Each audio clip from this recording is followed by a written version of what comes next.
Hi guys. आज हम पढ़ने वाले हैं बिलाडीज एनोमली। ठीक है, तो स्टार्ट करते हैं। जो हमारी मेन मेमोरी होती है वो इक्वल साइज फ्रेम्स में डिवाइडेड होती है। ठीक है, और जो प्रोसेस होता है वो सेकेंडरी मेमोरी में स्टोर्ड होता है और वो इक्वल साइज पेजेस में डिवाइड होता है। ठीक है, मान लो कि जो प्रोसेस का साइज है वो मेन मेमोरी से बड़ा है। ठीक है, और जो सीपीयू को है वो प्रोसेस रन करना है। तो process already equal size pages में डिवाइडेड है। जो एक फ्रेम का साइज होता है वो एक पेज का साइज होता है। मतलब एक पेज का साइज और एक फ्रेम का साइज बराबर होता है। तो सीपीयू को जब ये प्रोसेस रन करनी होगी, अब ये पूरी प्रोसेस तो मेन मेमोरी में लोड नहीं कर सकता। ठीक है, तो इसके पर्टिकुलर पार्ट्स जो सीपीयू की रिक्वायरमेंट होगी वो ये सेकेंडरी मेमोरी से मेन मेमोरी में लोड कर लेगा और फिर उसे मेन मेमोरी में रन करेगा। ठीक है, अब इसमें दो कीवर्ड्स आते हैं, एक होता है पेज फॉल्ट, एक होता है पेज हिट। ठीक है, जो पेज फॉल्ट होता है उसमें जो पेज फॉल्ट होता है इसमें जो पेजेस सीपीयू को चाहिए होते हैं और वो मेन मेमोरी में प्रेजेंट नहीं होते, तो वो सेकेंडरी मेमोरी से मेन मेमोरी में डालता है। ठीक है, इसमें टाइम लगता है। ठीक है, और पेज हिट तब होता है जब जो सीपीयू को पेज की रिक्वायरमेंट होती है वो ऑलरेडी मेन मेमोरी में प्रेजेंट हो, तो वो पेज हिट कहलाता है।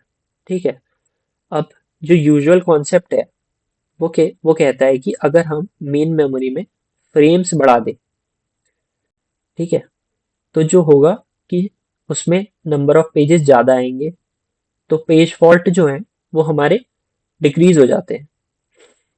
ठीक है, अगर पेज फॉल्ट डिक्रीज हो गए तो जो सेकेंडरी मेमोरी से हम टाइम लगाते हैं पेजेस लाने में वो टाइम नहीं लगेगा और जो सीपीयू का यूटिलाइजेशन होता है वो इंक्रीज हो जाएगा। जो सीपीयू यूटिलाइजेशन है वो इंक्रीज हो जाएगा और थ्रूपुट भी इंक्रीज हो जाएगा। ठीक है, अब बेलार्डी एनोमली कहता है कि अगर हम जो है वो फ्रेम्स को इंक्रीज कर दे तो पेज फॉल्ट्स भी इंक्रीज हो जाएंगे। ठीक है, ये सारी एल्गोरिथम्स में नहीं मिलता, ये फीफो में देखा जाता है बस, और रैंडम रिप्लेसमेंट में देखा जाता है।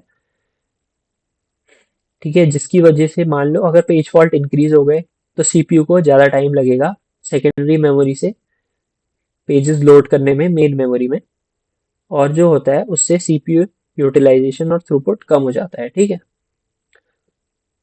तो ये एग्जांपल हम फीफो से सॉल्व करते हैं। पहले हम 3 फ्रेम्स के लिए करेंगे, फिर हम 4 फ्रेम्स के लिए करेंगे। ठीक है, तो 1 जब आया, 1 मेन मेमोरी में नहीं है तो पेज फॉल्ट होगा।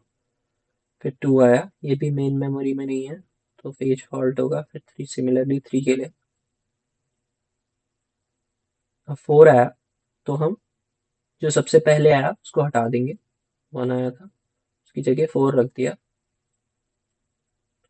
सिमिलरली फिर से 1 आया, अब 2 हटेगा, 2 पहले आया था,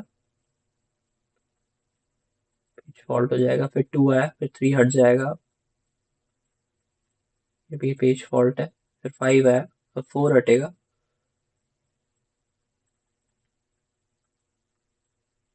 अब 1 आया, 1 ऑलरेडी मेन मेमोरी में प्रेजेंट है तो ये हिट है, इसमें हम कोई चेंज नहीं करेंगे। 2 आया, 2 भी मेन मेमोरी में प्रेजेंट है तो ये भी हिट है। 3 आया, अब 5 तो अभी अभी आया था तो 1 रिप्लेस होगा, पेज फॉल्ट है। अब 4 आया तो 2 रिप्लेस हो जाएगा। ठीक है, ये फॉल्ट है। अब 5 आया, 5 ऑलरेडी मेन मेमोरी में प्रेजेंट है तो ये हिट। ठीक है, तो यहाँ हमारे पास टोटल पेज फॉल्ट्स जो हैं वो 9 है। ठीक है, अब हम नंबर ऑफ फ्रेम्स बढ़ा देते हैं तो उसकी वजह से पेज फॉल्ट्स कम हो जाने चाहिए, राइट।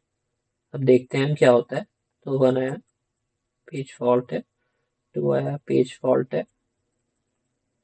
3 फॉल्ट। 4 आया, फिर से फॉल्ट है, 1 आया, ऑलरेडी प्रेजेंट है, हिट।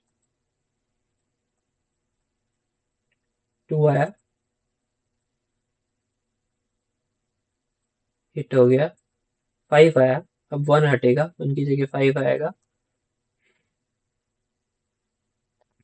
ये फॉल्ट है।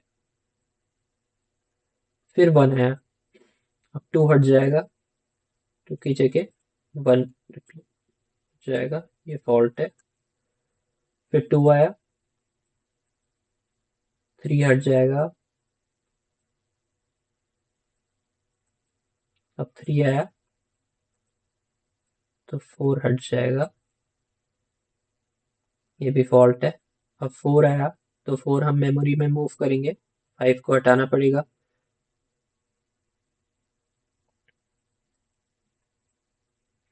ये भी फॉल्ट है। ठीक है, 5 आया, 4 तो अभी अभी मूव हुआ है, तो अब फिर से 1 हटेगा। ठीक है, ये भी फॉल्ट है। ठीक है, तो जो नंबर ऑफ फॉल्ट्स हो जाते हैं 4, 5, 6, 7, 8, 9, 10। ठीक है, तो पेज फॉल्ट्स जो हो जाते हैं वो हो जाते हैं 10। तो ये है बेलाडीज एनोमली, कि जब हम नंबर ऑफ फ्रेम्स इंक्रीज कर देते हैं मेमोरी में, तो पेज फॉल्ट जो कम हो जाने चाहिए वो बढ़ जाते हैं। ठीक है, जिसकी वजह से सीपीयू यूटिलाइजेशन कम हो जाता है और थ्रूपुट भी घट जाता है। ठीक है, ये कुछ इनपुट्स के लिए होता है, ये सारे इनपुट्स के लिए नहीं होता है, पर्टिकुलर इनपुट है और मेनली ये फीफो में देखा जाता है। ठीक है, तो that's it, have a nice day guys.